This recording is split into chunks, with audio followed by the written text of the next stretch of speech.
Gracias por hacerme responsable de tu insomnio. Buenas tardes, bueno, espero que estén bien, ahí donde sea que se encuentren. Disculpen un poquito la tardanza de hoy. Eh, no tenía carga en mi celular, me tardé un poco, pero bueno, vamos aquí a iniciar esta práctica. Eh, Esta es la última práctica del tema de endocrinología. Recordemos que iniciamos las prácticas de endocrinología con síndrome metabólico, ya vimos trastornos tiroideos, trastornos suprarrenales y ahorita vamos con diabetes mellitus. Diabetes mellitus es de los trastornos más frecuentes que vamos a encontrar. Incluso es muy probable de que alguno de ustedes haga una historia clínica sobre diabetes mellitus cuando regresemos al hospital. Entonces, estén muy pendientes. Es muy común diabetes mellitus y es muy útil conocer bien qué es lo que sucede con diabetes mellitus y también es muy útil saber eh, de qué se compone y qué fármacos son los que vamos a utilizar para diabetes mellitus.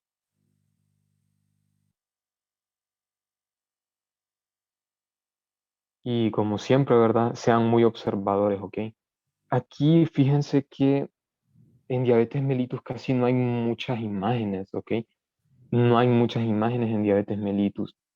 En, en diabetes, la verdad, imágenes de los síntomas es como muy difícil, pero sí hay muchos esquemas sobre bioquímica, ya que la diabetes y su hormona, la insulina, tienen un componente metabólico muy importante. Entonces, ustedes cuando lean los temas van a ver rutas metabólicas bastante extensas y esquemas con rutas metabólicas muy extensos. Así que eh, estén muy pendientes a eso, al menos en sus lecturas. Yo no voy a ahondar tanto en esos detalles sobre enzimas, sobre toda la ruta completa en sí, pero sí es importante que ustedes la conozcan y sean conscientes de ella. Pero ahí eso ya se los dejo a sus lecturas. Yo nada más haré énfasis en los detalles más importantes de la ruta, así como el trastorno suprarrenal. Así que ahí ustedes les toca por sí mismos indagar un poquito más en la ruta. Ahora bien, mis objetivos es que nosotros recordemos la fisiología y la bioquímica de la insulina, que esta es la hormona principal que vamos a estudiar, y es importante que nosotros entendamos la fisiopatología y la farmacología de la diabetes mellitus. Diabetes mellitus es un tema bastante extenso.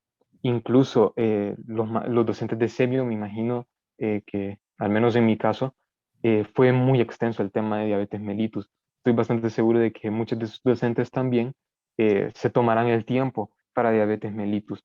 Así que yo haré bastante énfasis solo en diabetes tipo 1 y en diabetes tipo 2, pero tienen que entender de que hay muchos tipos de diabetes y entre más tipos de diabetes hay, más fisiopatologías hay. Así que solo estén muy pendientes a eso porque eh, sí son largas normalmente estas clases de diabetes mellitus, pero lo que yo más me tardo es 1 hora con 30 minutos o 1 hora. Así que no se preocupen por eso. Y el índice, para que ustedes me puedan seguir un poquito la línea, vamos a ver primero anatomía del páncreas, que es lo básico, un pequeño repaso, fisiología bioquímica, luego vamos a ver diabetes mellitus tipo 1, diabetes tipo 2, y vamos a entrar a complicaciones crónicas. Eso es muy importante que ustedes lo manejen bien, ahí es donde radica bastante la fisiopatología. Vamos a ver cómo se hace el diagnóstico de la diabetes mellitus, vamos a ver un pequeño apartado de hipoglucemia y tratamientos. No se preocupen, ya van a ver de que no son tan extensos cada uno de estos apartados, solo que sí son varios apartados. Ahora bien, como repaso y antes de iniciar con la fisiopatología, perdón, con fisiología y anatomía del páncreas, sí es importante que tengamos que entender algo, que la insulina está muy relacionada, completamente relacionada con el metabolismo de la glucosa, ¿ok? Sobre todo con el transporte de la glucosa desde el espacio extracelular hasta el espacio intracelular. La glucosa se transporta a través de canales, a través de transportadores, que son proteínas que sirven como poros que permiten que la glucosa difunda a través de la membrana. Ahora, nosotros vamos a tener 5 tipos de transportadores de la glucosa y todos estos transportadores de la glucosa tienen sus ubicaciones, pero yo solo haré énfasis en dos transportadores de la glucosa, ¿ok? Los transportadores GLUT2, ¿ok? Los transportadores GLUT2, y aquí como yo les hice énfasis acá, se encuentran en las células beta del páncreas, ¿ok? Muy importante que tengamos eso. GLUT2, células beta del páncreas. Y GLUT4, ¿ok? GLUT4, que en estos específicamente dependen de la insulina. ¿Y estos dónde van a estar? En músculo esquelético y en tejido adiposo, ¿ok? Solo en esos dos sitios. GLUT4, músculo esquelético y tejido adiposo. Luego los demás tienen muchas ubicaciones, no andaré mucho en detalle en esto, pero sí entraré en un detalle que a mí me gusta mencionar, que es que la GLUT5 es más específico para la fructosa, ¿ok? Más específico para la fructosa. Aquí les dejo esta tabla por si un caso alguno quisiera eh, tener un poquito más de detalles en esta tabla, leerlo un poquito más a detalle, pero solo quiero que tengan esto en claro. GLUT2, GLUT4, ¿ok? ¿Y dónde están? Ahora, la anatomía del páncreas, ustedes se acuerdan que el páncreas es una estructura retroperitoneal, excepto la cola, que la cola, si ustedes se fijan acá, ups, ustedes se fijan acá, la cola está en contacto con el bazo, con Z. Y entonces eso la vuelve que una de las partes del páncreas tenga un componente intraperitoneal. ¿Y cómo se divide la anatomía del páncreas? ¿Ok? El páncreas se divide en cabeza, cuello, cuerpo y la cola, que ya he venido mencionando la cola. Ahora, ¿qué es lo importante del páncreas? Que el páncreas tiene dos componentes, ¿ok? Tiene un componente exocrino y un componente endocrino. El componente exocrino, de manera muy sencilla, nosotros vamos a tener un conducto, vamos a tener el conducto de Santorini, vamos a tener el conducto de Santorini o el conducto pancreático principal. Ah, no, no, no, el conducto de Wirsung, perdón, el conducto de Wirsung es el conducto principal y el de Santorini es el accesorio. Entonces, el conducto principal o el conducto de Wirsung va a unirse junto con el colédoco, sí, con el colédoco, y luego van a ir a drenar su contenido hacia la segunda porción del duodeno, ¿ok? Y allí es donde van a ir todas las enzimas y el bicarbonato que se produce en el páncreas. Y acuérdense que como la parte endocrina se producen hormonas, las hormonas van hacia el torrente sanguíneo. Entonces el páncreas es una estructura muy vascularizada. Y acuérdense que las arterias del páncreas que le irrigan son las arterias pancreato-duodenales, anterior y posterior. Y también hay unas ramas pancreáticas que vienen de la arteria esplénica, ¿ok? Así que todo eso nos va a conducir todas las hormonas hacia el torrente sanguíneo. Ahora, algo importante que quiero que recuerden y es que en la cola, aparte de ser una de las partes intraperitoneales del páncreas, la cola también tiene, ahí es donde están la mayor cantidad de islotes de Langerhans.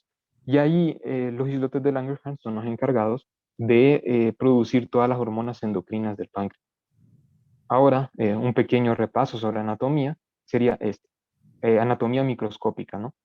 El islote de Langerhans. Si se fijan acá, el islote tiene un montón de pedacitos como rojos. Estos serían los capilares del islote. Luego, todas estas células que miramos acá van a ser las células que van a producir todas las hormonas. Y entonces las hormonas van a ir hacia el capilar y hacia el torrente sanguíneo. ¿Ok?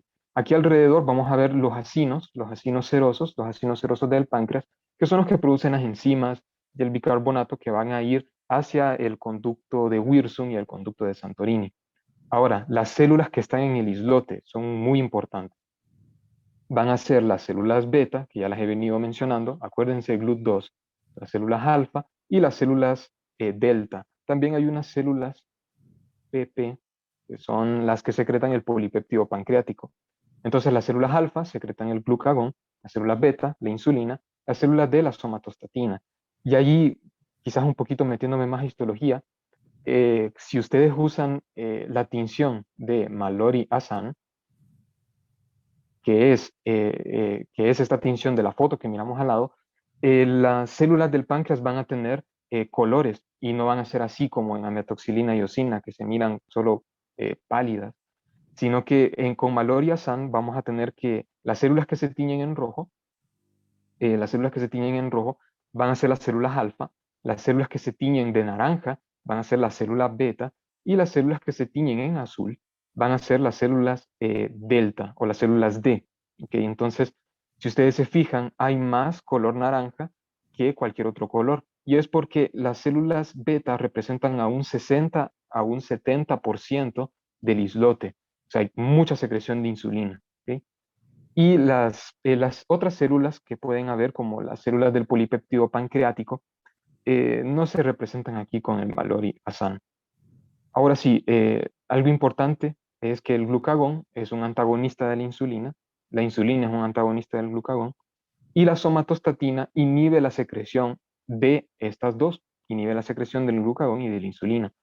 También acuérdense que la somatostatina inhibe la secreción de las hormonas hipofisiarias. También la somatostatina inhibe la secreción de ácido clorhídrico. Así que si ustedes se fijan, todo lo que tenga que ver con somatostatina es inhibir, ¿ok? Es inhibir, bloquear. Así que tengan mucho eso en mente porque hay muchos fármacos inhibidores, sobre todo en otras patologías que ustedes pueden ir a estudiar. Ahora bien, un poquito de fisiología ya de la insulina. ¿Sí? Nosotros vamos a producir, obviamente, la insulina, que la insulina, cabe destacar de que la insulina es una hormona proteica compuesta de 55 aminoácidos, ¿ok? Y consta de dos cadenas, ¿ok? O de dos porciones, una porción A y una porción B. Como es una proteína, la insulina, obviamente va a necesitar de genes que van a estar en el núcleo. Entonces, el ADN, perdón, se va a transcribir en un ARN mensajero. El ARN mensajero va a ir hacia los ribosomas, y en los ribosomas la lectura o la, o la traducción de ese ARN mensajero se va a introducir en cadenas de aminoácidos hacia el retículo endoplásmico rugoso. ¿Ok? Y esta primera traducción que vamos a tener se le llama proinsulina. ¿Ok? Luego, cuando tengamos una edición de la preproinsulina, nosotros vamos a tener la proinsulina. ¿Ok? Luego, la proinsulina va a ir hacia el aparato de Golgi, y en el aparato de Golgi va a sufrir una transformación y otra transformación, o sea, se van a ir cortando pedacitos de la cadena inicial, y entonces vamos a tener muchas ediciones, y al final vamos a tener la insulina como tal. Como les dije, se compone de una cadena alfa, perdón, una cadena A y una cadena beta. Las dos van a sumar 55 aminoácidos, y si se fijan, eh, están unidos por enlaces disulfuro. Pero fíjense bien en algo, aquí queda el péptido C. El péptido C era una parte de la proinsulina, pero con las enzimas y con la edición se cortó el péptido C, pero el péptido C se funciona aparte. ¿Sí? Es algo aparte, no está unido a la insulina como tal, sino que es un pedacito aparte de proteína y no se le conoce una función biológica como tal.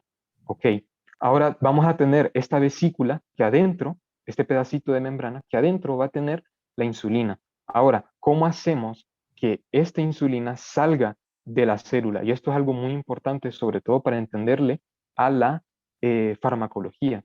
Entonces, acuérdense del transportador GLUT2, ¿ok? El transportador GLUT2 que está en las células beta. La glucosa va a entrar a través de estos transportadores GLUT2, la glucosa va a entrar a través de estos transportadores GLUT2 que eh, no necesitan insulina. Ahora bien, obvio, esta glucosa va a entrar porque hay un exceso de glucosa. Entonces, ustedes comen, hay mucha glucosa, entonces la glucosa va a ir a entrar al páncreas, ¿ok? Va a ir a entrar a las células, a las células beta del páncreas. Entonces va a sufrir la glucólisis. Acuérdense que la glucólisis es un proceso de 10 enzimas, y la glucólisis al final nos produce 2 ATP netos. ¿Ok? Entonces, estos 2 ATP netos, los ATP lo que van a hacer es que van a bloquear unos canales de potasio que tenemos en las células beta. Ahora bien, lo normal antes de este ATP es que estos canales de potasio estén sacando el potasio afuera de la célula. Lo están sacando constantemente. Pero cuando hay ATP, el ATP, fíjense qué es lo que hace, inhibe. Entonces va a cerrar el canal. Cuando hay ATP proveniente de la glucólisis, va a cerrar el canal. Entonces, ¿qué es lo que va a pasar? Va a haber una despolarización, ¿sí? Va a haber una despolarización de la célula beta. Y esta despolarización de la célula beta, este aumento de los cationes en la célula beta, lo que va a hacer es de que va a abrir un canal de calcio y este canal de calcio permite la entrada del calcio a la célula beta y el calcio, ¿qué es lo que va a hacer? El calcio lo que va a hacer es de que va a ayudar junto con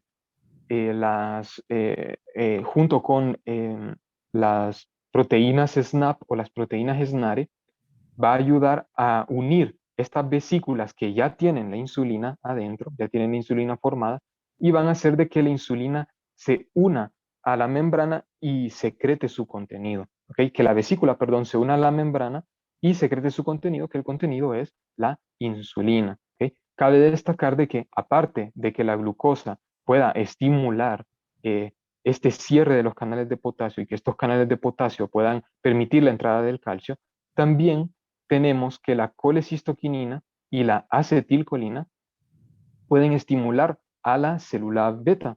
Y cuando se estimula, activan una proteína GQ, que acuérdense que esta proteína GQ va a producir inositol trifosfato. Y acuérdense que lo importante del inositol trifosfato es de que ayuda a que el retículo endoplásmico liso secrete calcio. Entonces, como secreta calcio, también van a ayudar a, eh, a que las proteínas SNARES o las proteínas SNAP secreten la vesícula, unan la vesícula con la membrana y secreten insulina. ¿Okay? También activan la PKC, que la PKC ayuda también a unir la vesícula con la SNAP y secretar la insulina. Y fíjense bien acá, tenemos que la somatostatina inhibe todo este proceso. ¿Ok? La somatostatina, el glucagón y fíjense en esto, beta adrenérgicos, o sea, adrenalina. La adrenalina también inhibe directamente a la célula beta. Así que recuerden esto porque la farmacología y mucha de la fisiopatología depende de esto. ¿Sí? Recuérdenlo muy bien. Y si tienen alguna duda, me lo hacen saber. Ahora bien, aquí, este esquema de aquí al lado, este esquema simplemente es más sencillo, ¿no? Como les dije, GLUT2 deja entrar a la glucosa sufre glucólisis en un proceso de 10 enzimas, produce ATP y el ATP, ¿qué es lo que hace? Cierra el canal de potasio. Entonces hay despolarización entre el calcio y el calcio ayuda a la exocitosis de estas vesículas que ya tienen la insulina formada y la insulina va hacia el torrente sanguíneo. Ahora bien, la insulina va al torrente sanguíneo y las células, sobre todo, las células del músculo esquelético y las células del tejido adiposo van a tener este receptor de insulina. ¿Okay? Este receptor no es como los otros receptores que hemos estudiado, que son receptores que tienen una proteína GS o una proteína GQ, sino que estos son unos receptores que están asociados a la tirosina, ¿ok? A enzimas activadas por tirosina. Entonces, el receptor va a ocasionar la fosforilación de la tirosina, que es un aminoácido. Entonces, este receptor, acoplado a las tirosinas, lo que va a hacer es de que va a activar dos vías distintas, ¿ok? Va a activar la vía de una RAS o MAP quinasa. Acuérdense que las quinasas lo que hacen es fosforilar, ¿ok?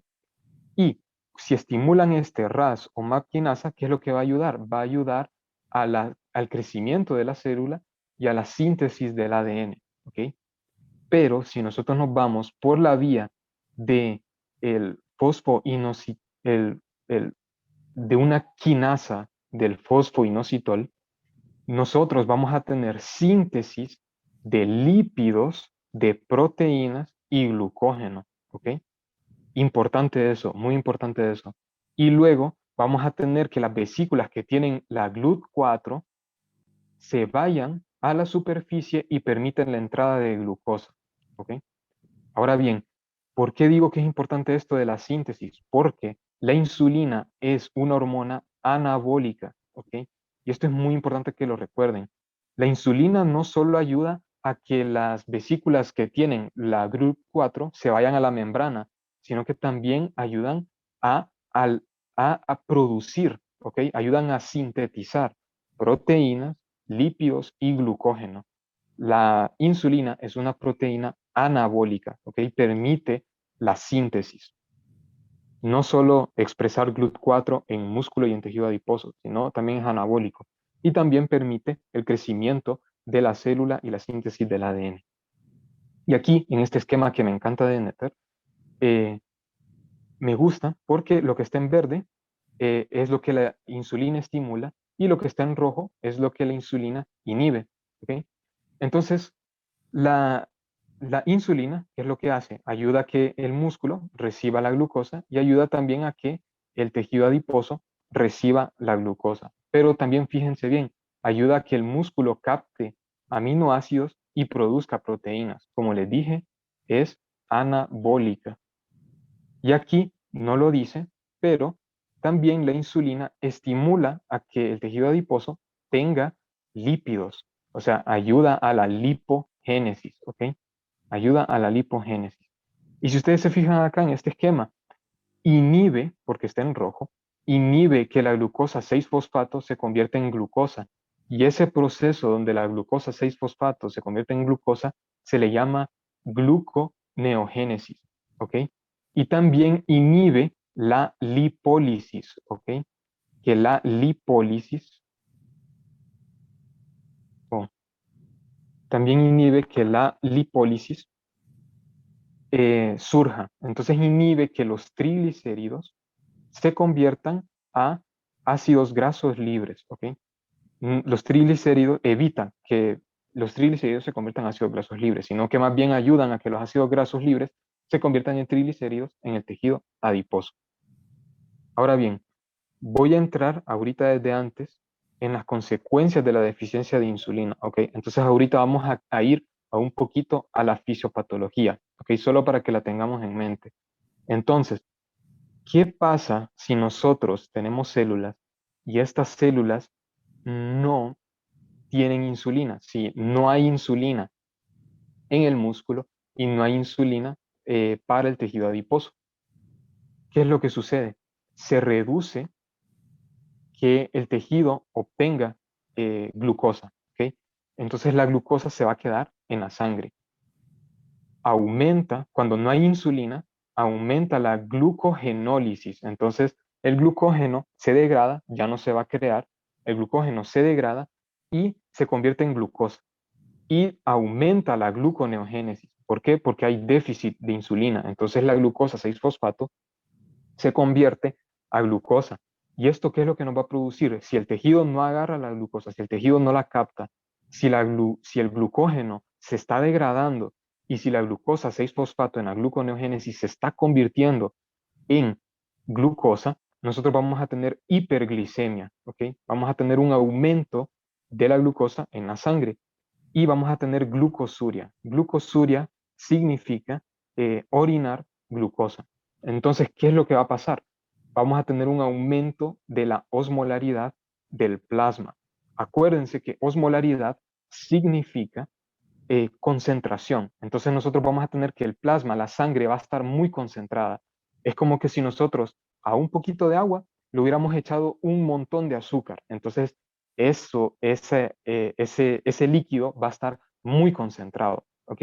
Y para eso tenemos una fórmula que hay que acordarse de esa fórmula, que la osmolaridad es igual a 2 por el sodio sumado a glucosa, la cantidad de glucosa en la sangre, sobre 18, más BUN, que es el nitrógeno ureico, sobre 2,8, creo que es. Entonces, esto va a estar elevado. Entonces, si nosotros nos acordamos, la osmolaridad normal va de 280 a 300. Creo que así es como está en Guyton. Entonces, en vez de tener una osmolaridad de 300, nosotros vamos a tener una osmolaridad de, 350. Entonces vamos a tener mucha concentración en la sangre. ¿Y eso qué es lo que nos va a producir? Sed. ¿Ok? Eso nos va a producir sed, porque está muy concentrada la sangre. Eso nos va a producir sed. En los centros de la sed, en el hipotálamo. Acuérdense del órgano vasculoso de la lámina terminal. Ahora, como les dije, glucosuria, eso lo que indica es que vamos a orinar glucosa. ¿Pero por qué? Por diuresis osmótica.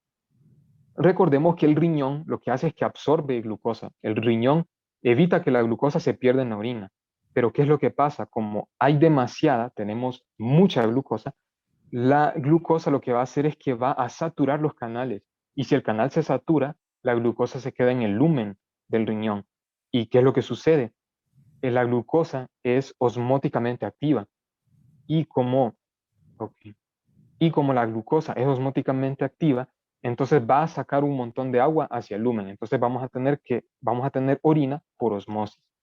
Se va a perder sodio, se va a perder potasio, vamos a tener menos líquido porque se está saliendo el agua y como se está saliendo el líquido podemos tener coma, ¿ok? Porque lo que va a hacer es que nos va a alterar va a haber mucho trastorno hidroelectrolítico. Ups,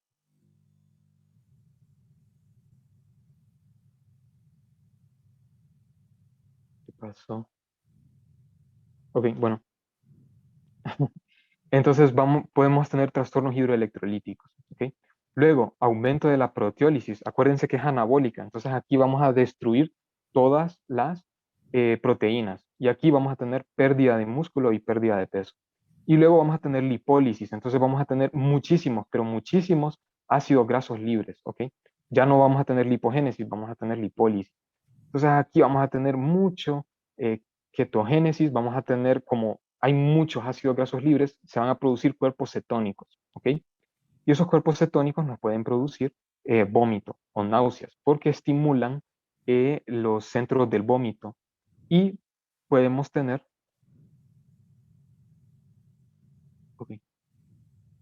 ok, ok, está bien, no hay problema, no hay problema.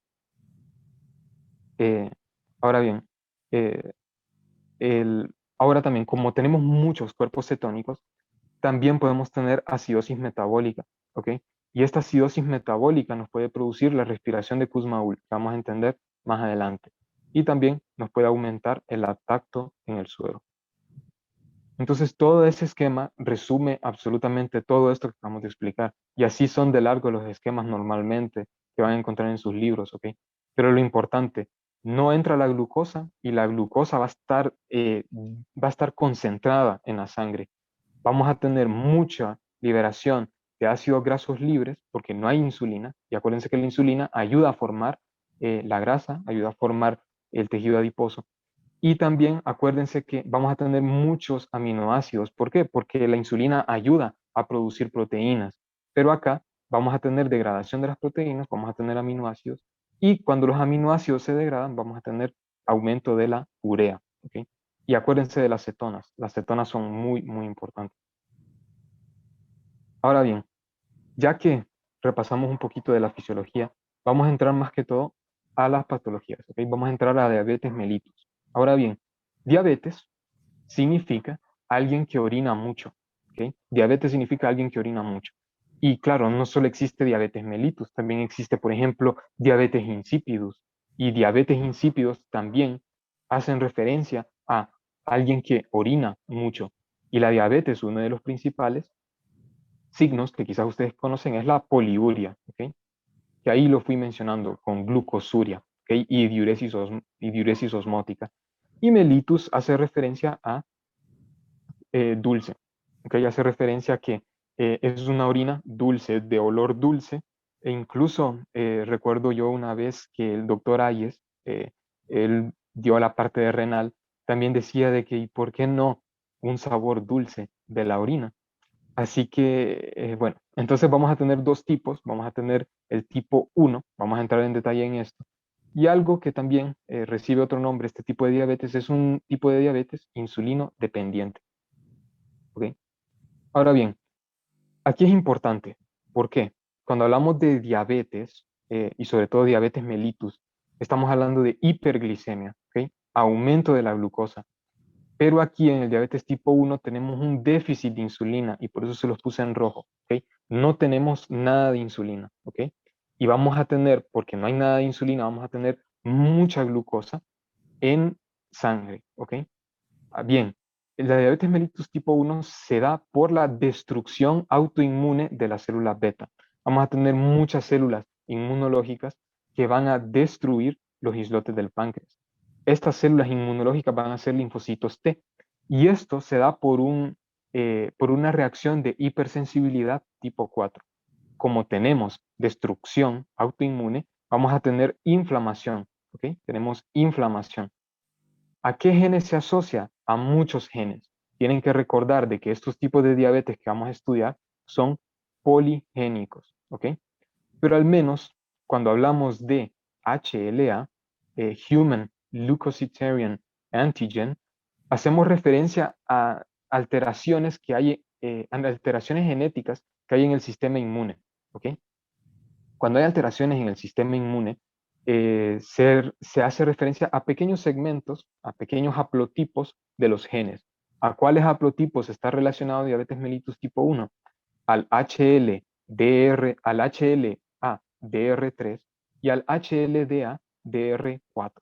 Y esto es importante que ustedes lo sepan, porque estos haplotipos no solo están relacionados con diabetes mellitus tipo 1, sino que también se relacionan con trastornos tiroideos, se relacionan con, em, se relacionan con, ¿cómo es que se llamaba este? La enfermedad de Graves y también con la tiroiditis de Hashimoto. O sea, la HLDA-DR3 es un gen que también está afectado en la enfermedad de Graves, que da hipertiroidismo, y en la tiroiditis de Hashimoto, que da hipotiroidismo. Entonces, un paciente que tiene diabetes mellitus y específicamente el tipo 1, ustedes para hacerle seguimiento tienen que estar muy pendientes de estos problemas en la tiroides por esa correlación génica. Y aquí nosotros, ¿qué es lo que vamos a encontrar? Anticuerpos contra la insulina, ¿ok? Vamos a tener anticuerpos contra la insulina, o sea, anticuerpos literalmente contra la insulina. También podemos tener anticuerpos contra células del islote y podemos tener anticuerpos contra una enzima que se llama glutamato descarboxilasa, ¿ok? Entonces, hay tres tipos de anticuerpos que también pueden ayudar para el diagnóstico y es importante que lo sepan porque hay una destrucción autoinmune, ¿ok? Usualmente, y hago énfasis en esto, usualmente, no siempre, usualmente, se manifiesta en la niñez, ¿ok? Y las características clínicas son por la deficiencia de la insulina, que fue el esquema que analizamos antes, que vamos a tener pocos transportadores de GLUT4, vamos a tener mucha glucogenólisis de glucógeno, vamos a tener mucha gluconeogénesis, vamos a tener proteólisis y vamos a tener lipólisis cuando no hay insulina, ¿ok?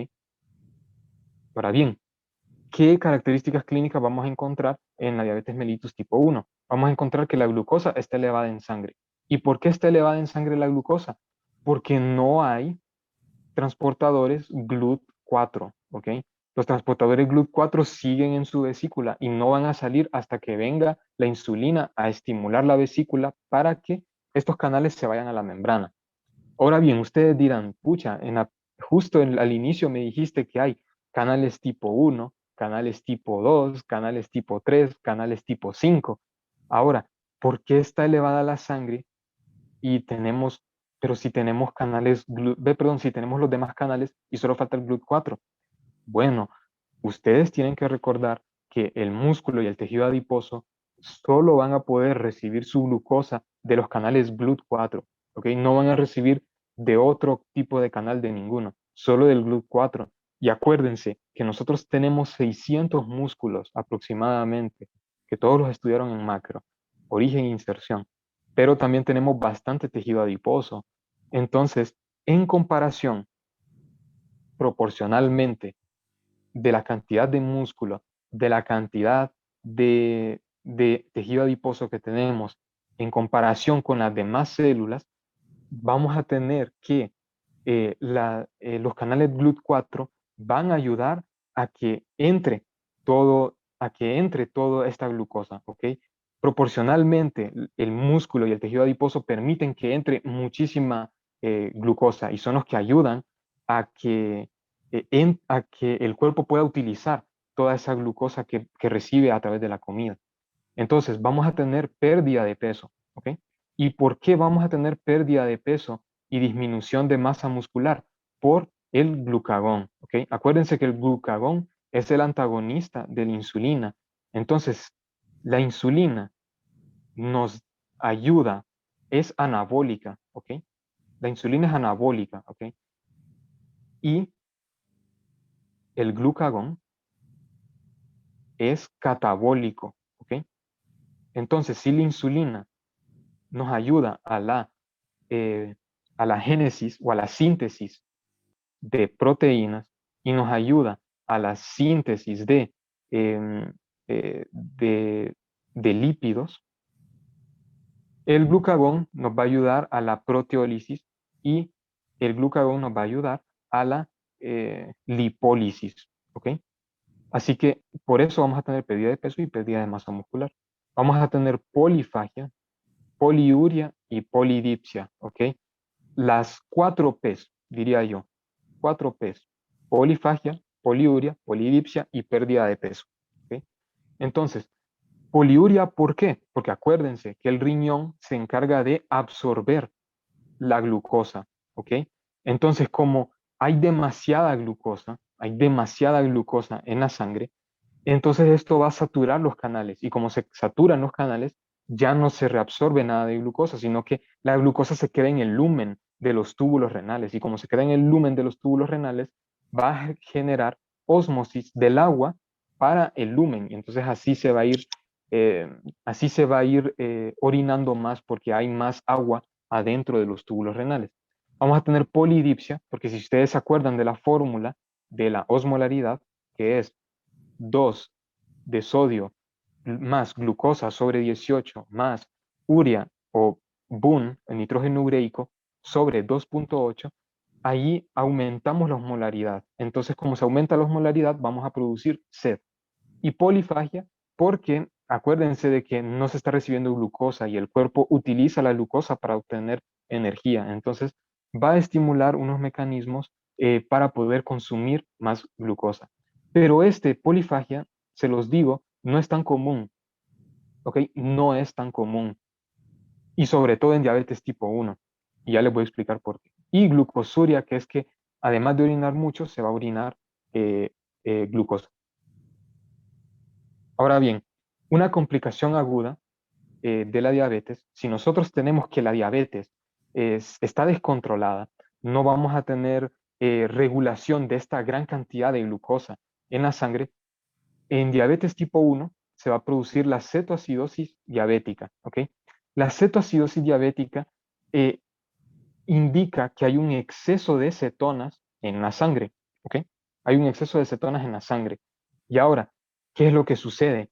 Hay demasiados ácidos grasos libres. Acuérdense que el glucagón y la adrenalina también es catabólica, aumentan la lipólisis, ¿ok?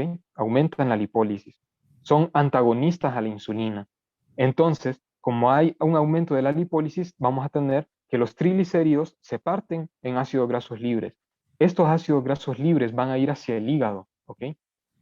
Y el hígado los va a convertir en cetonas. ¿Y cuáles son las cetonas? Beta hidroxibutirato y acetato, ¿ok? Eso es lo que nos va a producir la cetoacidosis diabética. Vamos a tener mucha lipogénesis, mucha lipólisis, porque no hay insulina que nos dé una lipogénesis, sino que vamos a tener nada de insulina que nos va a producir lipólisis. Y estos ácidos grasos libres van a ir hacia el hígado y el hígado los va a convertir en cetonas, ¿ok? Ahora bien, ¿qué es lo que sucede?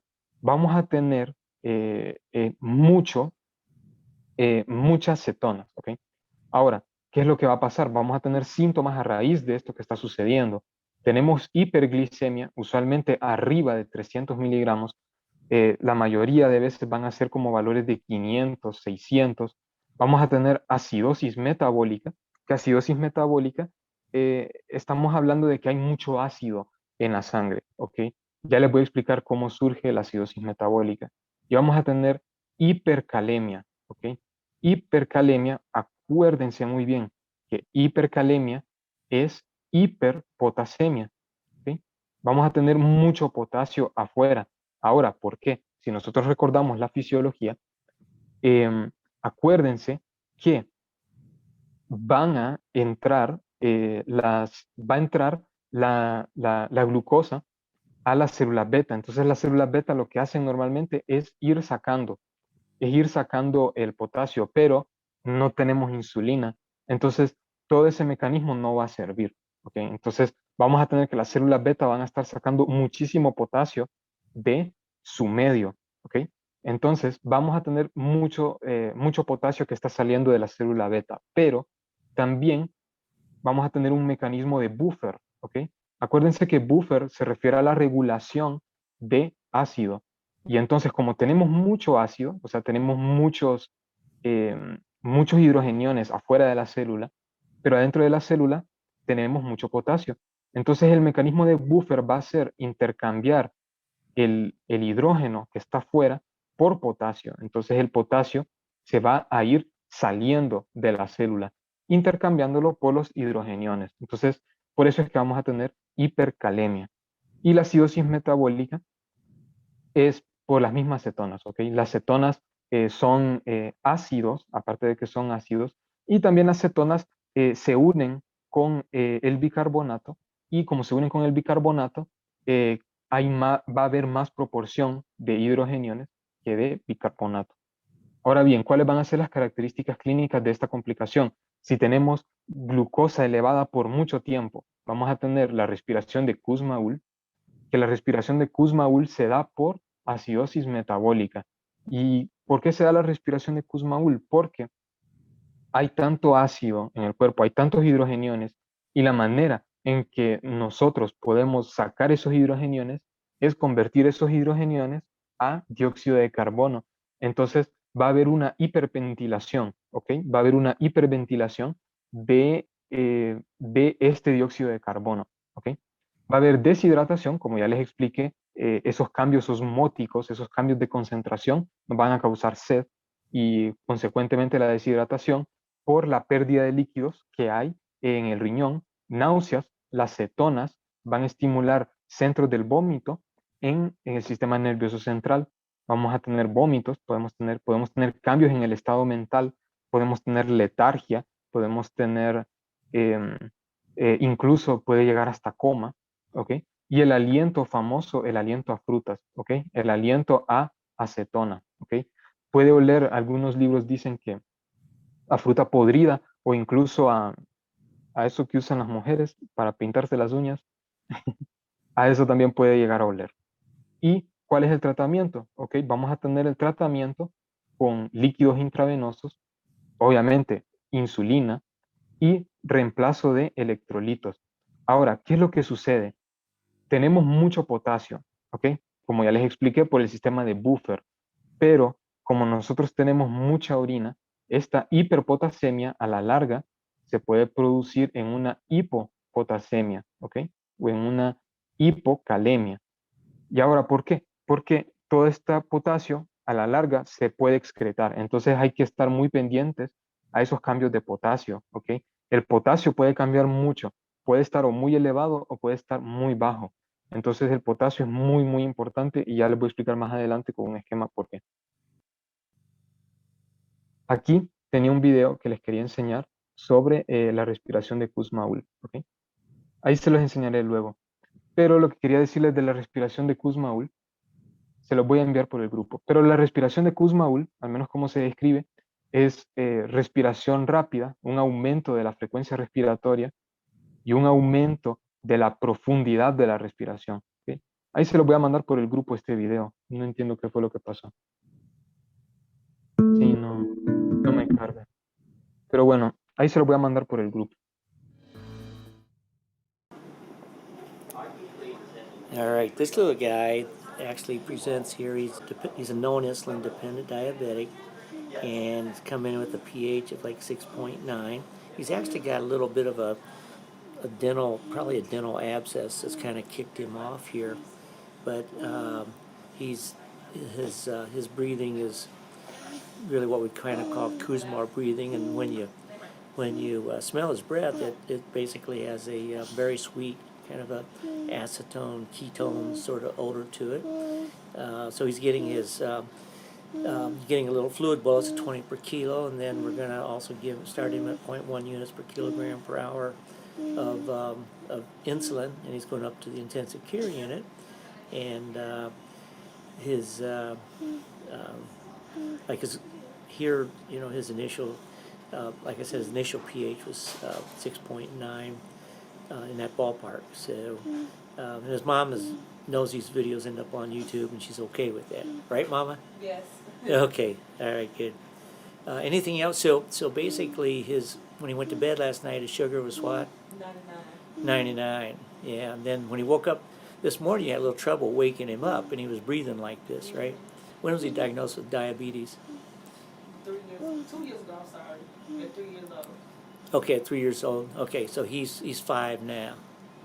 Okay, and is this the second time he presented with breathing like this, or is he ever? I've never seen this before. You've never seen this before. Okay, so this is the first time. So, all right. Well, thank you so much for letting us do this, because I think this is important for people to see what is Kussmaul type breathing and how someone with diabetic ketoacidosis would present. So, thank you so much.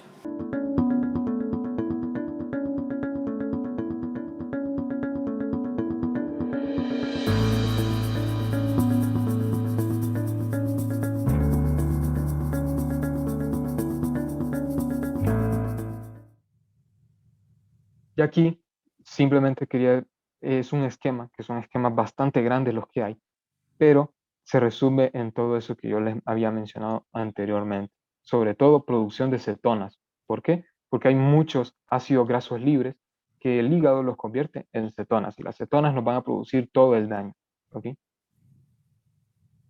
Ahora bien, la hiperpotasemia, este es un esquema que los que ya van con el doctor Varela lo van a revisar, y es sobre el potasio sérico. Lo normal es entre 4 y 7, puede llegar hasta 7 o hasta 6, entre 4 y 7.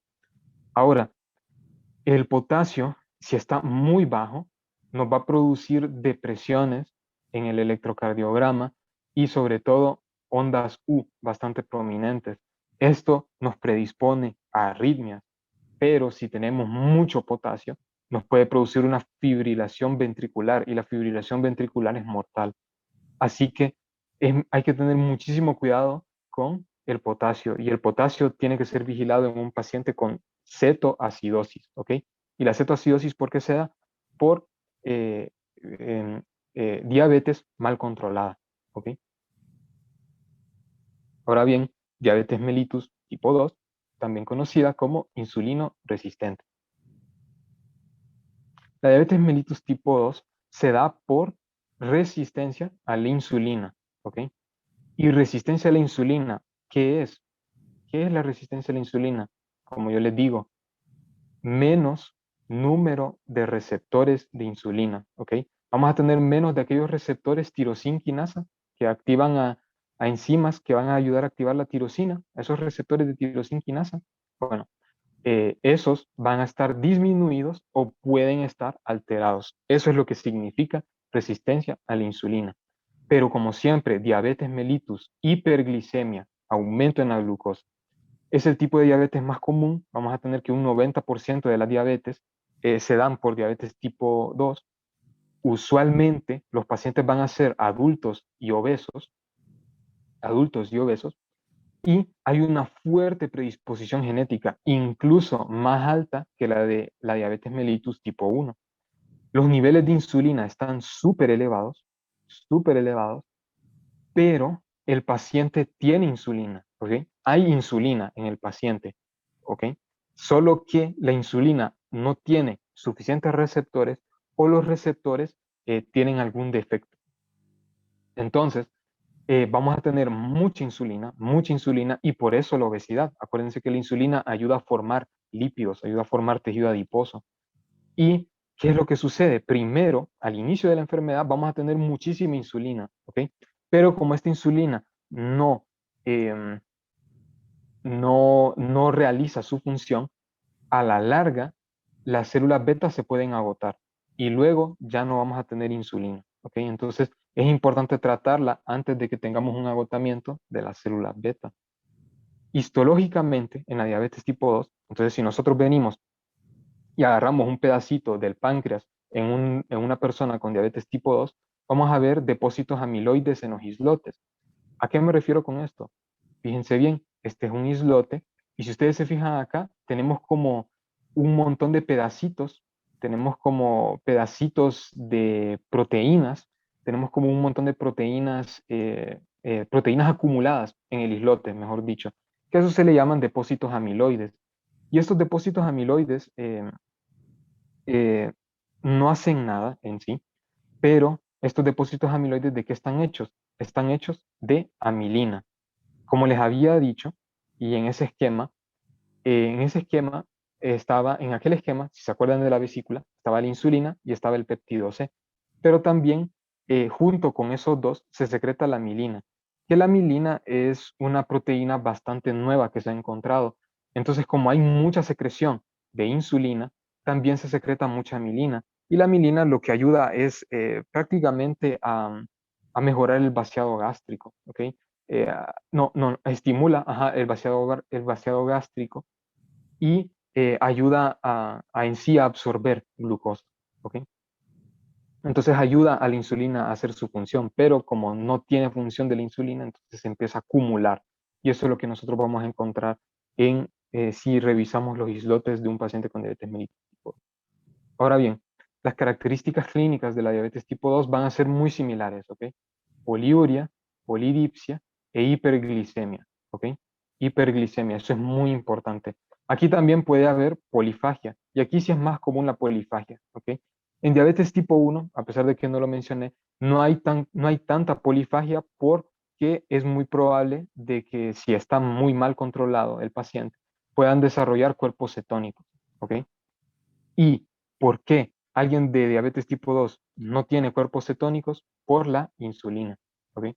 Ahora, algo que podemos encontrar, acantosis nigricans, que la acantosis nigricans es un pigmento de los pliegues de la piel, ¿ok? Aquí podemos encontrarlo en la nuca, es bastante común encontrarlo en la nuca, pero también se puede encontrar en los pliegues en las axilas, se pueden encontrar en los pliegues de los codos.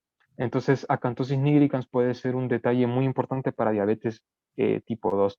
Obesidad es muy frecuente. ¿Por qué? Porque aquí sí hay insulina, simplemente que la insulina no está haciendo su acción en captar glucosa, pero sí está haciendo su función en otras partes, como en el tejido adiposo.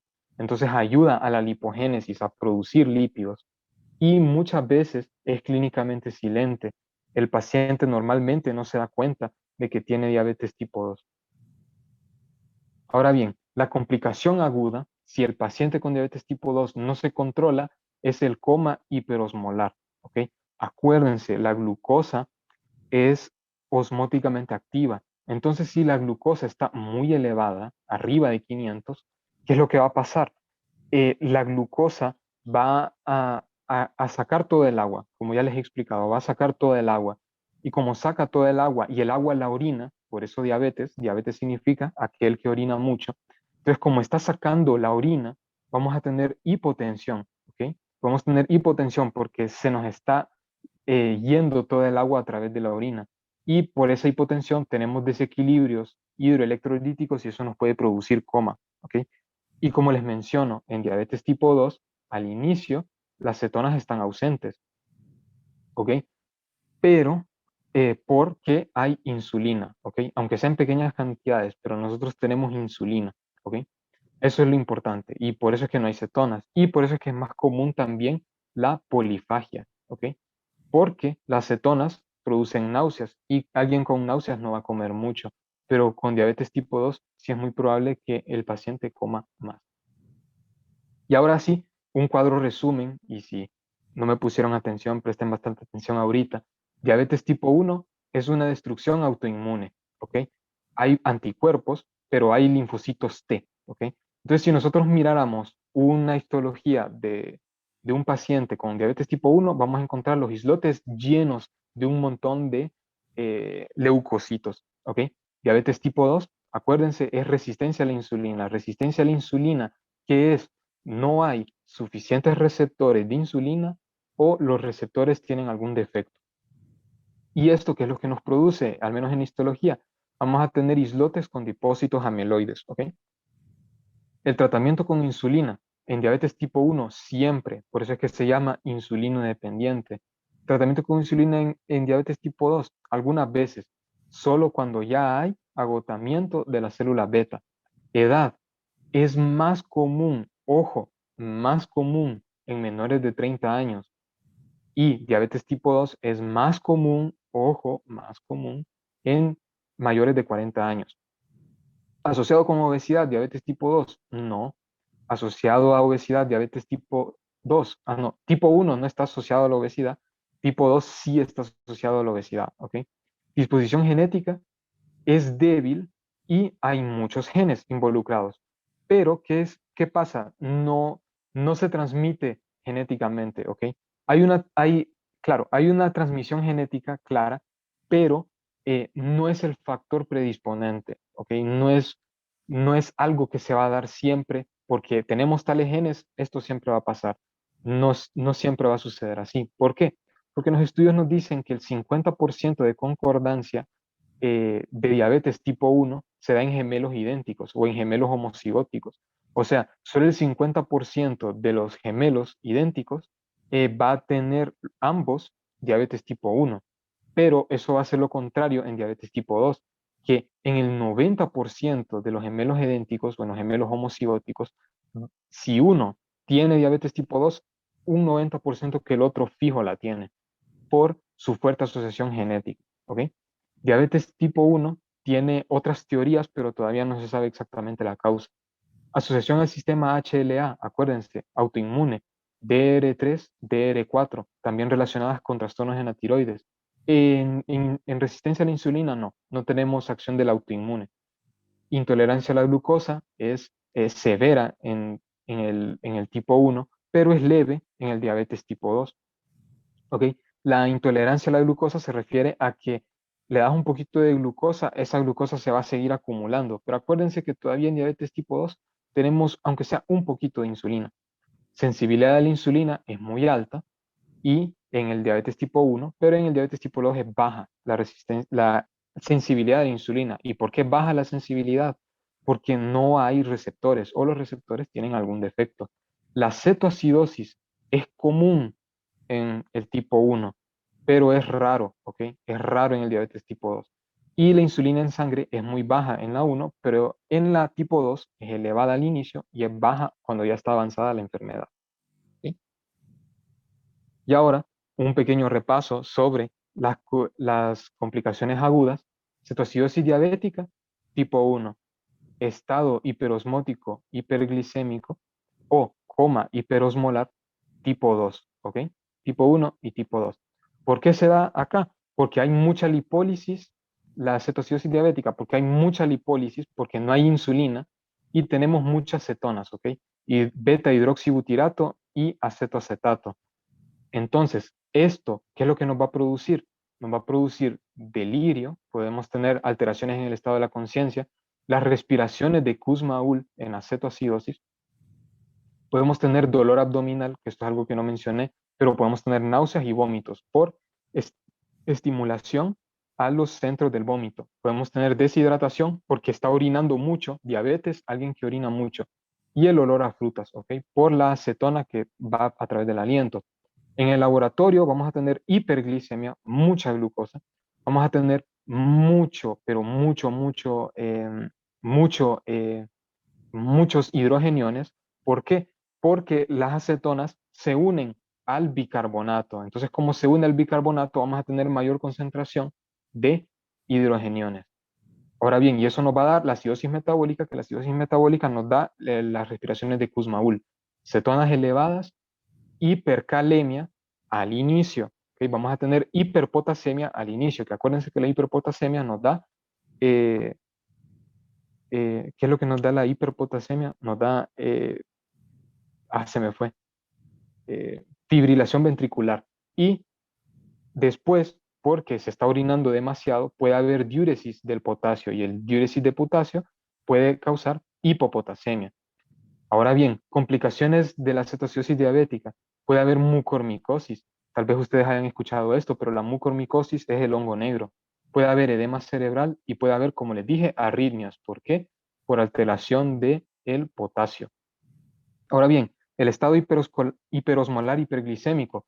Hay insulina, ¿ok? Entonces, como tenemos insulina en la diabetes tipo 2, como tenemos insulina, entonces no va a haber cetonas, ¿ok? Tenemos insulina, no va a haber cetonas.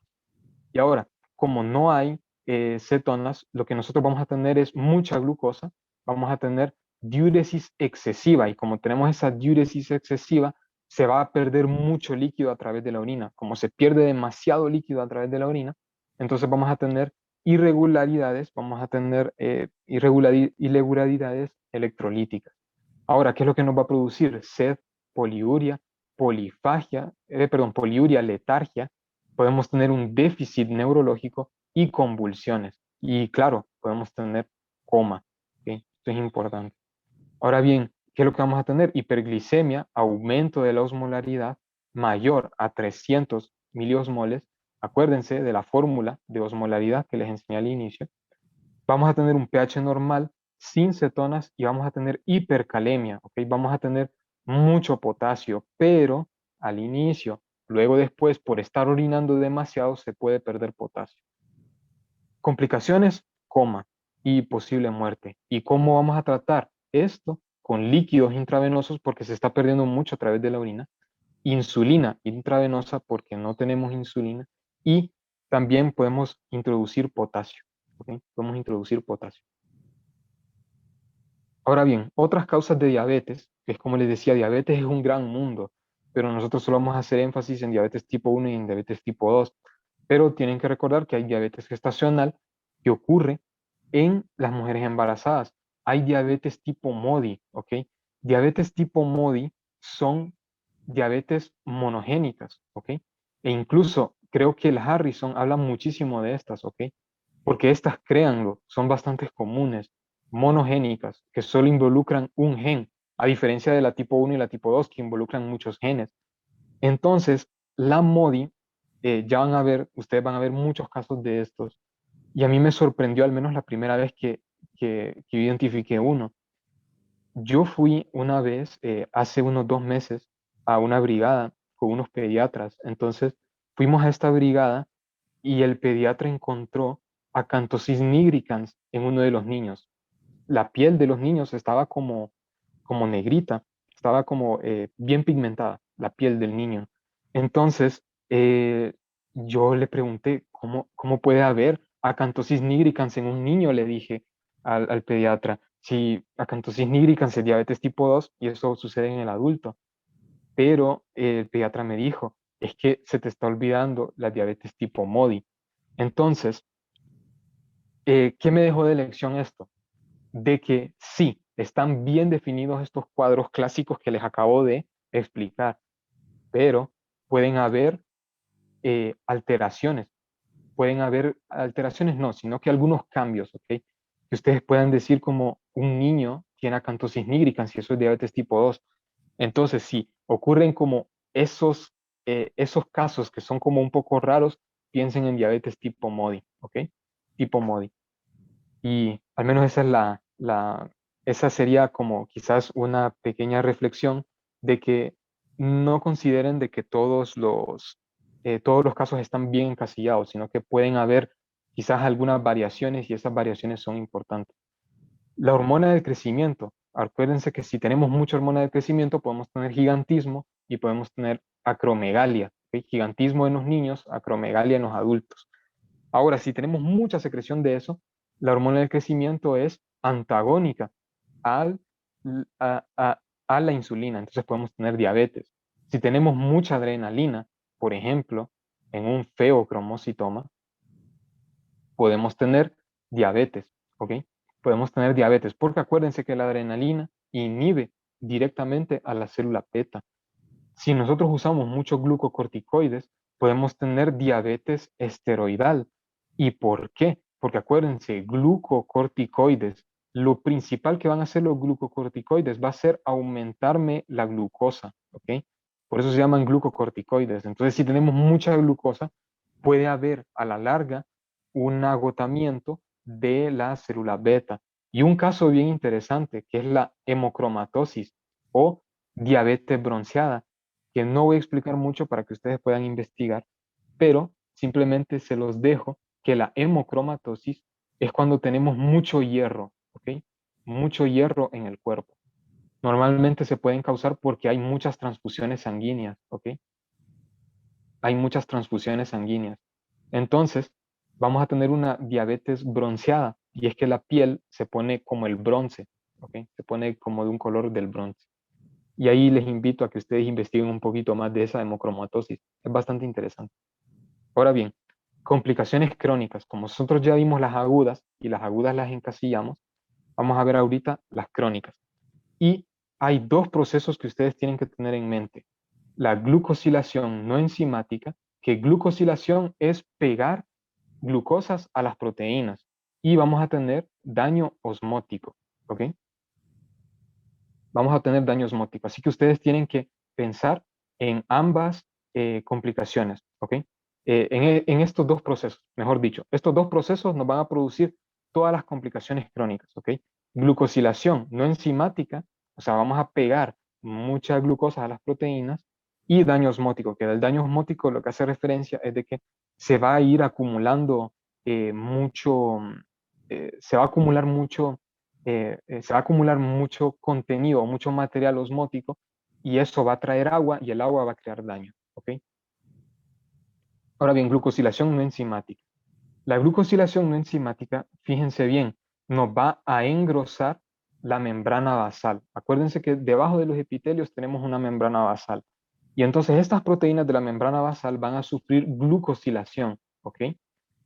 Y esta glucosilación de las membranas basales se les va a pegar glucosas a las proteínas. Y si sucede en las membranas basales de los vasos sanguíneos de mediano y gran calibre, nos va a producir aterosclerosis, ¿ok? Aterosclerosis. Ahora, ¿qué sucede con la aterosclerosis? Nos va a producir un síndrome coronario, o sea, nos puede producir un infarto agudo al miocardio por la placa aterosclerótica. Nos puede producir un evento cerebrovascular por una placa aterosclerótica en el polígono de Willis, ¿ok? Podemos tener una retinopatía, ¿ok? ¿Por qué? Porque podemos tener hemorragias en los vasos sanguíneos de la retina, podemos tener exudados o microaneurismas, ¿ok? Y ahí ya voy a explicar lo demás más adelante. Y puede haber una enfermedad vascular periférica, ¿ok? ¿Por qué? Porque tenemos aterosclerosis. Entonces esto nos puede causar una amputación no traumática. Acuérdense del pie diabético. Podemos tener una enfermedad vascular que, que ocluye el vaso y podemos tener gangrena, ¿ok? La gangrena nos puede afectar mucho los vasos sanguíneos. Perdón, los vasos sanguíneos están afectados por placas ateroscleróticas y eso nos puede llevar a gangrena, ¿ok? Ahora bien, y otro detalle es en el riñón. Y ustedes tienen que hacer esta correlación, ¿ok? Diabetes mellitus con insuficiencia renal crónica, ¿ok? Prácticamente casi todos los pacientes que tienen diabetes pueden progresar a una insuficiencia renal crónica, ¿ok? Entonces, si nosotros tenemos que hay glucosilación en los vasos sanguíneos de pequeño calibre, podemos tener una arterioloesclerosis hialina, y esto ustedes lo vieron en Pato del primer parcial. Pero, ¿qué es lo que sucede? Que vamos a tener que las arteriolas se van a llenar de un material hialino, ¿ok? Se van a llenar de un material hialino. Entonces, este material hialino nos va a producir un endurecimiento del vaso sanguíneo y va a tener este contenido o va a tener este montón de proteínas que van a darle ese color como traslúcido de algo hialino. Ahora bien, Si esto ocurre en las arteriolas renales, ¿qué es lo que nos va a producir? Glomeruloesclerosis, ¿ok? Ahora, voy a explicarles esto si hubiéramos tenido una pizarra. Ok. Imagínense que esta es la arteriola aferente y esta es la arteriola eferente y este es el glomérulo, ¿ok? Este es el glomérulo. Si nosotros, ¿ok? Si nosotros tenemos arterioloesclerosis hialina, o sea, vamos a tener como un engrosamiento de la arteriola con depósito hialino, o sea, un depósito translúcido, específicamente de la arteriola eferente, ¿qué es lo que va a pasar? Se va a acumular la glucosa aquí, se va a acumular la glucosa y nos va a producir nódulos, ¿ok? Nos va a producir nódulos. La glucosa se va a ir acumulando con proteínas y en el mesangio y nos va a producir nódulos, ¿ok? Entonces, esto se va a poner duro y nosotros le vamos a poner glomérulo, esclerosis, y como está como por nódulos, se va a llamar nodular, ¿ok? Otro nombre que ustedes lo pueden encontrar es como nódulos de Kimmelstel-Wilson, ¿ok? Pero si ocurre lo contrario, si tenemos en la arteriola aferente, nos va a producir una glomerulosclerosis difusa. Todo, pero absolutamente todo se va a poner duro. Todo el glomérulo se va a poner duro. ¿Ok? Y entonces podemos tener esos dos tipos em, de daño renal. Y como digo, todo esto nos va a llevar a una insuficiencia renal crónica. Y claro, en un inicio nos puede llegar a producir un síndrome nefrótico. ¿Ok? Que el síndrome nefrótico, acuérdense que es proteinuria, se va a orinar muchas proteínas. Y ahora, la glucosilación también se puede dar en hemoglobina y producirnos la hemoglobina glucosilada. ¿Ok? Ahora, solo miremos unas cuantas imágenes de esto. Acuérdense aquí, miren, glomerulosclerosis difusa, se pone bien duro el glomérulo renal. Y aquí, glomerulosclerosis nodular, que son nódulos de Kimmelstel-Wilson, que se ponen duras nada más algunas partes del glomérulo. Todo depende de la arteriola que haya sido afectada. Ahora, esto es una arteriolosclerosis hialina, que las arteriolas son bien delgaditas, ¿ok? Las arteriolas son delgadas, pero acá todo esto es proteína, no es músculo, son proteínas. Entonces todas estas proteínas lo que van a hacer es que van a endurecer a las arterias y lo que van a hacer es de que van a provocar daño en el glomérulo. Aquí si se fijan, estos son nódulos de Kimmelstel-Wilson que se producen porque se empieza a acumular la glucosa, se empieza a acumular mucha proteína en el glomérulo. Y nosotros vamos a tener esta imagen clásica, macroscópica del riñón, que el riñón se va a ver así como granular por el montón de cicatrices que tiene, por el endurecimiento de los glomérulos. ¿Ok? Acá, como les había explicado, si nosotros tenemos una placa aterosclerótica que ocluye los vasos sanguíneos que van a los miembros, nos va a producir el famoso pie diabético. ¿Ok? No entraré tanto en detalle en el pie diabético o en la gangrena, pero sí quiero que sepan algo, que se refiere a pie diabético, se refiere a úlceras. ¿Ok? Se producen úlceras en los miembros, sobre todo en el miembro inferior, pero quiero que sepan que hay grados. Hay grado 1, hay grado 2, grado 3, grado 4, grado 5, ¿ok? Entonces, todos estos grados dependen de la úlcera y dependen de la gangrena. Que la gangrena, acuérdense que es cuando hay una úlcera y esta úlcera se infecta, ¿ok? Entonces, esto es importante que ustedes lo sepan porque ahí ustedes van a ver de que, por ejemplo, en Harrison entra mucho en detalle en el pie diabético, ¿ok? Entra muchísimo en detalle en el pie diabético, que hay grados en el pie diabético. Y ahora el daño osmótico, que el daño osmótico es cuando tenemos mucha concentración de algo y ese algo trae mucha glucosa. ¿Ok? Entonces, la glucosa entra sin insulina a algunas células, específicamente 3 células que quiero que ustedes recuerden. Células de Schwann, entra la glucosa sin insulina, los pericitos de los vasos retinianos y al cristalino. ¿Ok? Al cristalino, esas 3 células, células de Schwann, pericitos y al cristalino. Estas tres células tienen una enzima que se llama la aldosa reductasa, ¿ok? La aldosa reductasa nos va a convertir a la glucosa en sorbitol, ¿ok?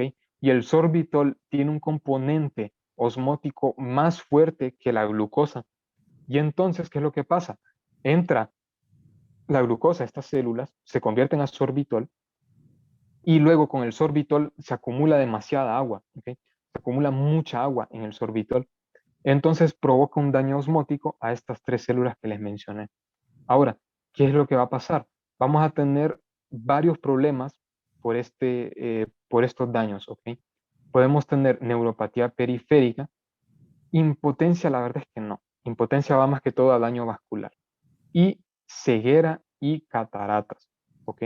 Es importante que la diabetes es la causa más común de ceguera, ¿ok? Ahora, neuropatía, ¿qué es lo que va a pasar? Como nosotros, acuérdense que en los nervios tenemos células de Schwann y estas células de Schwann, por el daño osmótico, porque entra mucha agua, se rompen, se dañan, mueren, no vamos a tener mielinización. Entonces nos va a producir muchos problemas en el sistema nervioso. Vamos a tener alteraciones motoras y sensoriales. Pero ¿qué es interesante de estas alteraciones? Que van a tener una distribución en guante y en calcetín, ¿ok? Entonces vamos a tener problemas en la sensibilidad, en la mano o en el pie. Entonces, siempre es importante, sobre todo en los diabéticos, que ustedes evalúen la sensibilidad, ¿no? Y usualmente en sus martillos, ¿ok? En los martillos reflejos, ustedes tienen herramientas que los ayudan a valorar la sensibilidad. Entonces ustedes acá tienen una escobita para regular ahí la sensibilidad, al menos el tacto burdo, un tacto suave, y luego pueden evaluar con esta otra la nocicepción. Entonces, siempre es importante, al menos en el examen neurológico, hacer esa valoración de la sensibilidad. Entonces, normalmente se le pide al paciente que cierre los ojos y entonces uno va estimulando el pie o las manos del paciente para que nos diga qué es lo que está mal. ¿Sí? Entonces, ¿qué puede pasar? Puede haber daño en el sistema nervioso autónomo, ¿ok? Porque se dañan las células de Schwann.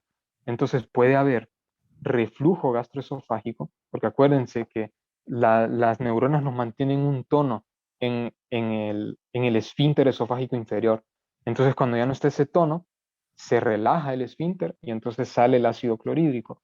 Puede haber gastroparesia, ¿ok? La gastroparesia, ¿a qué se refiere?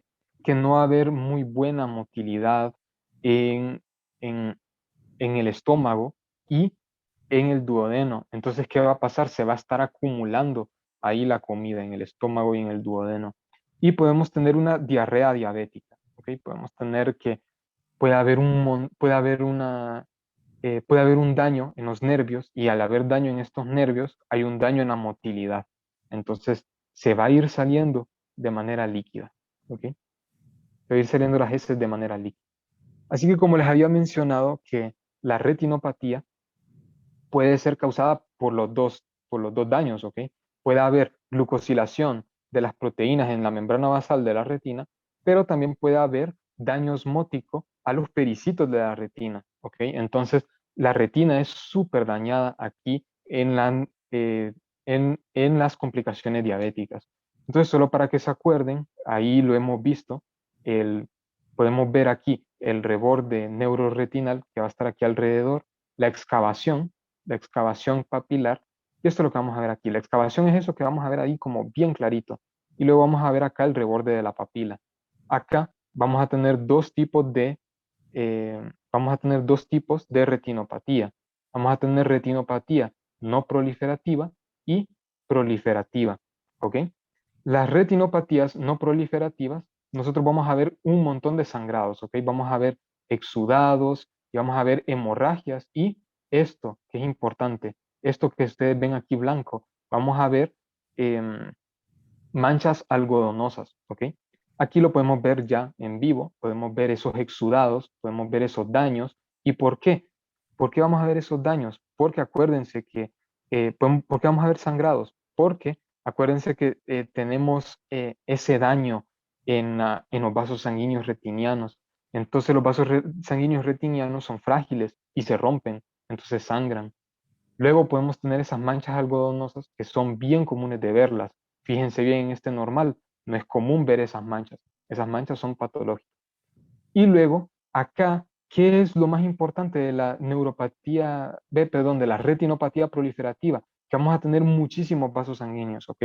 Se van a formar muchos vasos sanguíneos. Entonces, van a haber siempre los exudados o las hemorragias preretinianas, o sea, vamos a tener hemorragias afuera de la retina que se van hacia el humor vítreo y podemos tener siempre las mismas manchas, los mismos exudados, podemos tener también las mismas manchas algodonosas, perdón, y las mismas hemorragias en la retina, pero vamos a tener muchísimos vasos nuevos, ¿ok? Vamos a tener muchísimos vasos nuevos. Ahora acá, en este esquema, fíjense bien, aquí tenemos muchísimos vasos sanguíneos. Eso no es normal que haya. Vamos a tener siempre pequeñas hemorragias, ¿ok? Vamos a tener estos sangrados acá, como en puntos, como en forma de puntitos, vamos a tener esas hemorragias. Y fíjense acá, aquí ya ni siquiera podemos ver bien el disco óptico. Más bien aquí ya hay un edema, ¿ok? Acá, fíjense bien en esta otra imagen, tenemos el exudado y tenemos la proliferación de vasos sanguíneos, ¿ok? Eso no es normal, eso no es normal que esté en la retina, ¿ok? Ahora bien, algo importante que ustedes deben recordar, que puede haber desprendimiento de la retina, ¿ok? Y eso es algo grave que puede pasar en los diabéticos y por eso podemos tener ceguera. Así que siempre hay que tratar bien a los pacientes, que los pacientes sepan de que hay que de que tienen que seguir su medicamento porque si no pueden llegar ciegos. Y es una causa muy común de la ceguera, la diabetes mal controlada. Y aquí simplemente la neuropatía, que acuérdense de que van a haber alteraciones de tipo de guante, de distribución de guante, alteraciones de distribución de calcetín, pero había algo que quería explicarles, que es que lo primero que se pierde es el sentido de la vibración. Y el diapasón, además de poder diagnosticar algún problema en los oídos, también sirve para diagnosticar problemas en la vibración, en la sensación de la percepción. ¿Ok? Y ahora el diagnóstico, ¿cómo se hace? El diagnóstico se hace midiendo la hemoglobina glucosilada, que acuérdense que se da por una glucosilación no enzimática, o sea que van a venirse las glucosas y se van a pegar a las proteínas, se van a pegar a las hemoglobinas y se da por una hemoglobina mayor a 6.5. Si tomamos una glucosa en ayunas, o sea, 8 horas sin comer, vamos a tener una glucosa mayor a 126 y eso es un diagnóstico de diabetes. Si nosotros tomamos de manera aleatoria la glucosa a cualquier hora o 2 horas después de comer y la glucosa está mayor a 200, tiene diabetes. ¿Ok? Y podemos hacerle un test de tolerancia a la glucosa. Y si 2 horas después de la ingesta de 75 gramos de glucosa nos da una glucemia mayor a 200, es que el paciente tiene diabetes. ¿Ok? Y esto es importante que ustedes lo recuerden porque estos datos nos indican que el paciente tiene algún problema con la insulina. Ahora bien, puse esto aquí porque si ustedes se fijan, tomar 75 gramos de glucosa. Entonces, aquí nosotros tenemos el trutol, que el trutol es el nombre comercial, 75 gramos. Y 75 gramos de dextrosa, que dextrosa es un análogo también, es un carbohidrato de 6 carbonos, análogo a la glucosa. Lo que les quería comentar es de que en Lab de Fisio, al menos cuando a mí me tocó, hicimos una evaluación de esto y fue muy interesante, fue bastante bonito, porque a mí me tocó tomarme el trutol, se lo digo, es bastante empalagoso. Y cuando me tomé el trutol, me tomé el de naranja. Entonces, se lo digo, es mucha azúcar, o sea, son 75 gramos de glucosa, demasiado, así que es súper empalagoso. Deberían de probarlo, bien rico, sabe fresco. Y ahora, solo mencionarles algo muy rápido de la hipoglucemia, ¿ok? Todo lo que hemos visto es hiperglicemia, pero puede pasar lo contrario, hipoglucemia. ¿Y la hipoglucemia por qué se da? Porque el paciente consume mucha insulina, ¿ok? Y ahora cuando hay consumo de mucha insulina, si hay mucha insulina en el cuerpo, ¿qué es lo que va a pasar? La glucosa se va para abajo. Y si la glucosa se va para abajo, vamos a tener sudoración, taquicardia, temblor, podemos tener ansiedad, hambre, alteración en el estado mental, o sea, podemos ir bajando, podemos ir teniendo letargias, puede haber convulsiones incluso, y puede incluso llegar hasta la muerte, ¿ok? Tratamiento, se le dan jugos, ¿ok? Se le dan dulces. Si ustedes compran esos jugos Naturas y se lo dan a un paciente que tiene hipoglucemia, queda curado, se los digo, porque es bastante azúcar. O puedan haber también inyecciones de glucagón. Esto que está en su manual me gusta mucho porque todos los que yo les dije simplemente está aquí: taquicardia, náuseas, hambre, palpitaciones, sudoración, puede haber confusión, puede haber pérdida de la conciencia, crisis epilépticas o convulsiones, pero se los da por rangos de glicemia. Acuérdense que la glicemia normal va de 70 a 100 miligramos por decilitro, ¿ok? 70 a 100 miligramos por decilitro. Y ahora el tratamiento, ya esto, ya es para terminar. Uy, sí me tardé hoy, discúlpenme. Ya para terminar, las metas es de que la hemoglobina glucosilada esté menos de 70, ¿ok? Que la glucosa preprandial, o sea, antes de comer, esté a 80 y 130, ¿ok? Que después de comer esté a menos de 180, que no sobrepase los 200. Y la presión arterial solo va para diabéticos tipo 2 o para síndrome metabólico. Entonces, tengan muy presente esto, ¿ok? Después de comer menos de 180, fase preprandial de 80 a 130. O sea, antes de comer o en ayunas tiene que estar entre 80 a 130. No son los mismos valores que vamos a esperar en un diabético que alguien que tenga la glucosa normal, ¿ok? No van a ser los mismos, ¿ok? Alguien que no tenga problemas con la insulina, ¿ok? Ahora bien, para el tratamiento de la diabetes tipo 1 tenemos que dar insulinas, ¿ok? Tenemos que dar insulina. Y ahora, algo muy importante que es necesario que ustedes entiendan es la fisiología en cuanto a curvas de la insulina, ¿ok? Entonces, ¿qué es lo que sucede? Las células beta tienen una producción basal, o sea, una producción normal de insulina, ¿ok? Tienen una producción normal de insulina, ¿ok? Ahora, ¿por qué? Porque acuérdense que la insulina ayuda a la síntesis de proteínas, insisto, y ayuda a la síntesis de lípidos, ¿ok? Ayuda a la síntesis de lípidos. Pero cuando nosotros comemos y aumentamos la glucosa por la comida que hemos consumido, vamos a tener picos de insulina, ¿ok? Vamos a tener picos a la hora en la que comemos, pero siempre tenemos una secreción basal. Acuérdense, en diabetes tipo 1, nosotros no tenemos insulina. Entonces, ¿qué es lo que tenemos que dar? Tenemos que dar insulina basal para que esté en las funciones de síntesis de lípidos y de proteínas, pero ocupamos también picos de insulina. Entonces, por eso es que nosotros, para la diabetes tipo 1, tenemos tipos de insulina, ¿ok?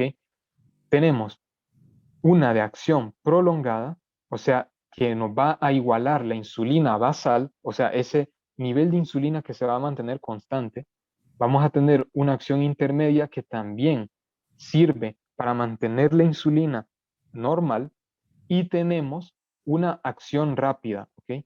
Una acción rápida que la tenemos que dar postprandial, o sea, después de comer. Y esto es muy importante, después de comer. ¿Por qué? Porque estas de acción rápida nos producen un pico de insulina, ¿ok? Nos producen un pico de insulina. Entonces, ¿cómo va a ser el tratamiento?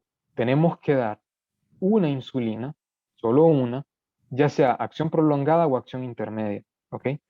Y tenemos que dar una de acción rápida, ¿ok? Muy, muy importante eso. Entonces, la acción basal o la acción prolongada, vamos a tener tres tipos de insulina, ¿ok? Tres tipos de insulina de acción prolongada. La insulina glargina, la de Etemir y la de Gludec, ¿ok? Esta solo se va a dar una vez al día. ¿Por qué? Porque se va a mantener basal por 24 horas. Acuérdense del gráfico y vamos a tener una línea basal. ¿Ok? Ahora, acción intermedia, solo vamos a tener una insulina, que se llama así, NPH. Así es como se llama, NPH. Y esta, como tiene acción intermedia, tenemos que darla 2 veces al día, BID. ¿Ok? ¿Por qué? Porque solo dura 12 horas. ¿Ok? Ahora, fíjense bien. Luego tenemos la insulina de acción rápida, que acuérdense que la de acción rápida se da después de comer y esto nos genera un pico. Y vamos a tener dos. Tenemos la insulina regular, que la insulina regular nos va a producir el pico de insulina, acuérdense de la gráfica, de 2 a 5 horas después de haberse inyectado. Y lo mejor es que usemos esta insulina para la cetoacidosis, ¿ok? Intravenosa. Ahí es donde tiene como su mejor función. Y ahora la la Lisport, la Aspart, no, la Lispro, ya sabía yo, estaba algo mal. Lispro, ahí está mal mi esquema, disculpen. Lispro, Aspart y glulicina, ¿ok? La insulina glulicina tienen un pico de 0.5 a 3 horas y esto se da postprandial, o sea, después de comer. Así que tengan eso bien claro.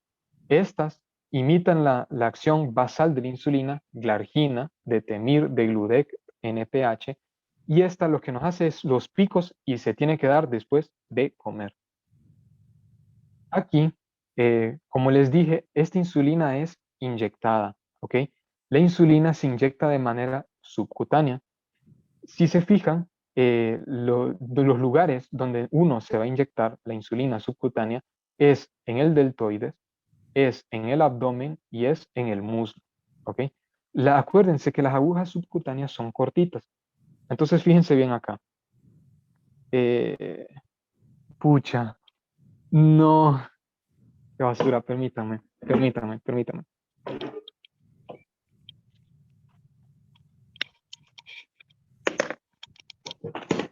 Uy, no, se me cayó. Bueno, acá. Permítanme, les muestro algo. Es que no me había fijado. No. Bueno, acá. Entonces, fíjense bien. Yo aquí tengo insulina. Fíjense bien acá. No sé si se puede ver bien. Ah, creo que no. Pero es insulina glargina, ¿ok? Es insulina de acción prolongada, ¿ok? Imita la acción basal. Entonces, si se fijan, son, eh, son agujas bien chiquitas. Entonces, ¿qué es lo que se hace? Se agarra un pliegue, o sea, ustedes agarran un pliegue, no aquí, ¿verdad? Pero sino que en el deltoides, agarran un pliegue y tiene que ir la inyección a 45 grados. Entonces, ustedes mantienen el pliegue, inyectan a 45 grados, sueltan el pliegue y cuando ya, perdón, sueltan el pliegue y después ahí ustedes administran la insulina, ¿ok? Esta es la insulina glargina, esta es de acción rápida, ¿ok? Creo que no se ve bien, pero es glargina. Y acuérdense, glargina, detemir y degludec. Y tenemos que esta imita la acción basal. Y aquí tengo la insulina glulicina. Creo que no se ve muy bien allí, pero bueno, ni modo. Pero esta es la glulicina. Y la glulicina, acuérdense que se da después de comer. Es postprandial porque es de acción rápida. Entonces, esto, si se fijan, es un lápiz, ¿ok? Es un lápiz de insulina. Y esto lo hace más fácil. Antes, como les puse aquí, se tenían botecitos. Entonces, se tenían que comprar muchísimas inyecciones para sacarla del botecito. Pero ahora ya no. Ahora es con un lápiz, ¿ok? Y lo bonito del lápiz es de que uno ya puede dosificarse, entonces simplemente se va como modificando aquí la cantidad de insulina y, por ejemplo, se pone aquí como 6, o sea, me voy a inyectar 6 unidades de insulina. Entonces, aquí solo se dan las cantidades, se gira como el tornillo y luego se aprieta y cuando se aprieta ya ahí sale toda la insulina. Pero esto es algo fácil que ha surgido con el tratamiento para la diabetes mellitus tipo 1 se usa ya con lápices, si ustedes se fijan, ya no son inyecciones aparte. Y algo nuevo que ha surgido es esto, que es ¿cómo es que se llaman? Las bombas de insulina, que es prácticamente de que tienen al abdomen pegado ya una bomba que automáticamente secreta la insulina necesaria. Pero lo clásico es de que normalmente se estén usando estos botecitos y el paciente ahí con inyecciones individuales se esté inyectando. Pero ahora tenemos de estos lapicitos que nos ayudan sobre todo a las dosis. Es bastante sencillo. Y el tratamiento de la diabetes tipo 2, ya para finalizar, primero se tiene que adelgazar, ¿ok? Acuérdense lo que les dije, la obesidad reduce los receptores que hay de insulina y siempre hábitos, hábitos saludables, estilos de vida saludables, ¿ok? Es importante porque la diabetes tipo 2 se relaciona mucho con la obesidad. Y tenemos muchísimos fármacos para la diabetes tipo 2, pero el más importante, metformina. Metformina ustedes lo van a escuchar un montón de veces y quiero que se les quede bien claro esto. La metformina inhibe el metabolismo oxidativo. ¿A qué me refiero? La glucosa entra y solo se va a hacer glucólisis, ¿ok? Pero no va a entrar al ciclo de Krebs, ¿ok? No va a entrar al ciclo de Krebs. Entonces, como no entra al ciclo de Krebs, no va a haber gluconeogénesis y no va a haber lipogénesis, ¿ok? Entonces ahí vamos a reducir la cantidad de glucosa. Simplemente a pura glucólisis va a estar los órganos que necesitan glucosa, a pura glucólisis.